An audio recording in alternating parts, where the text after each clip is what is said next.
Hey friends, blessings on this Good Friday. Do you ever wonder why they call it good? Good Friday?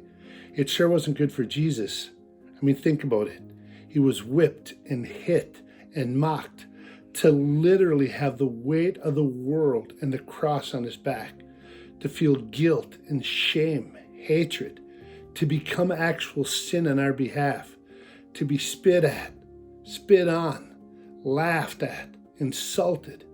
He was denied by his friends, betrayed by one of his closest, abused, stripped of his clothes, humiliated. And then they took a crown of thorns and put it on his head. And they said, "Hail, King of the Jews." He was wrongly accused. He was denied his rights. And then he was condemned to die on a cross. Maybe that's with all that's going on in the world. Maybe today is not a good Friday for you either. Maybe there's been a loss of a job, loss of security, uncertainty, the fear of this coronavirus. You know what? I know what you're talking about. Maybe even like my friend who's on Facebook, who wrote me today and who had an aunt and her 21-year-old son who had the virus. But they actually have survivor's guilt because they're doing a little better, and their friend who also had it didn't make it after being infected. These are such troubling times. Maybe you're feeling the weight of the world on you. Maybe you're feeling anxiety or sadness or pressure, maybe even depression.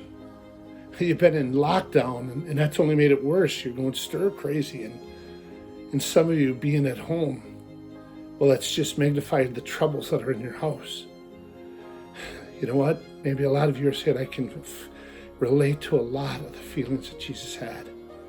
You're weary, you're tired, you're exhausted, you're alone, you feel abandoned.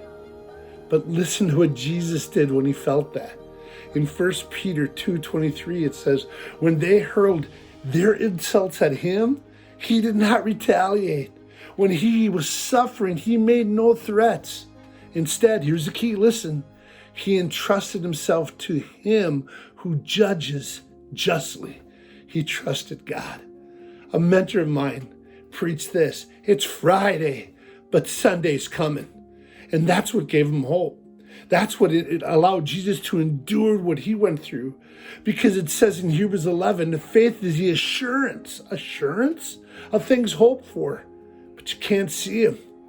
They thought he was the king. They thought he was the warrior who came to set him free. But then to watch him be nailed to a cross. And they're still waiting for him. And then they put the thorns on his head. And then they mocked him. And then he died.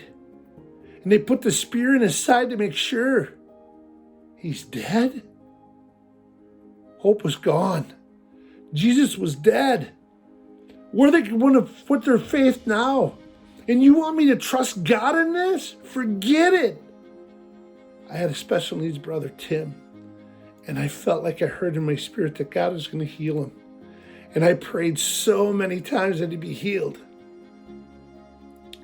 But he wasn't, and he passed away. And they said, oh, trust God. And it was so hard. But you know what? It's Friday, but Sunday's coming. And as sure as we know today that Jesus is going to come out of that tomb, I have confidence, assurance that my brother has been healed. He is in heaven. I will see him again one day. And we're going to make it through these hard times. This coronavirus isn't going to have the last word. We are going to get up and celebrate Easter. Maybe not in our churches. But let me tell you this, it's Friday, but Sunday is coming. Jesus, help us believe that no matter what we're going through on this Good Friday, it's good because we're forgiven. It's good because Sunday's coming. It's good because you love us. In Jesus' name.